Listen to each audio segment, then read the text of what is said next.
দেখো আমরা এবার বেগুনের কালারটা কীভাবে করব। প্রথমে আমরা ডার্ক গ্রিনটাকে নেব, ডার্ক গ্রিনটাকে নিয়ে এটাকে বর্ডারটা একটু করে নেব। এটা হলো ছোটদের জন্য এই বেগুনটা। হ্যাঁ,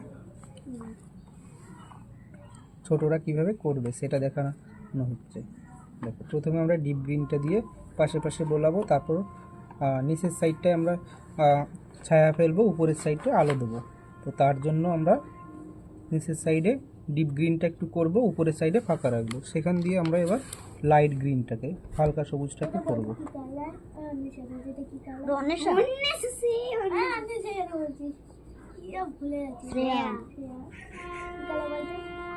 তাহলে বেগুনের বোটাটা আমাদের তৈরি হলো।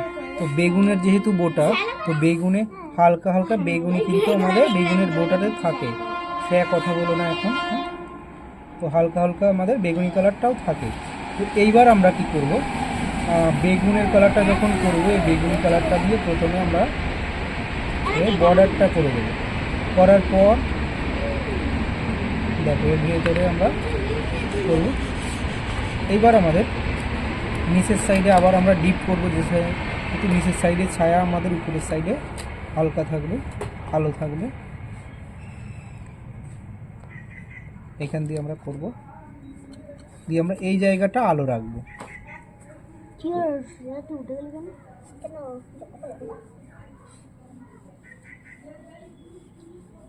এদিকটা ডিপ হবে।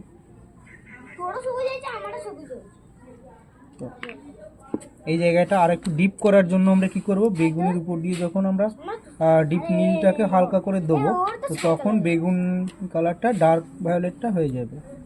ডার্ক ভায়োলেট করার জন্য আমাদের একটু নীলটা এখানে দিতে হবে হালকা। তো তার উপর দিয়ে আরেকবার বেগুনিটা যখন আমরা করব, এটা দেখো ডার্ক ভায়োলেটটা হয়ে গেল আমাদের।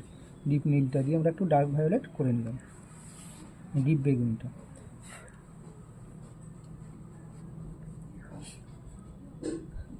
এইবার আমরা এইখান দিয়ে হালকা করে সাদা রংটাকে দেবো ব্লেন্ড করার জন্য।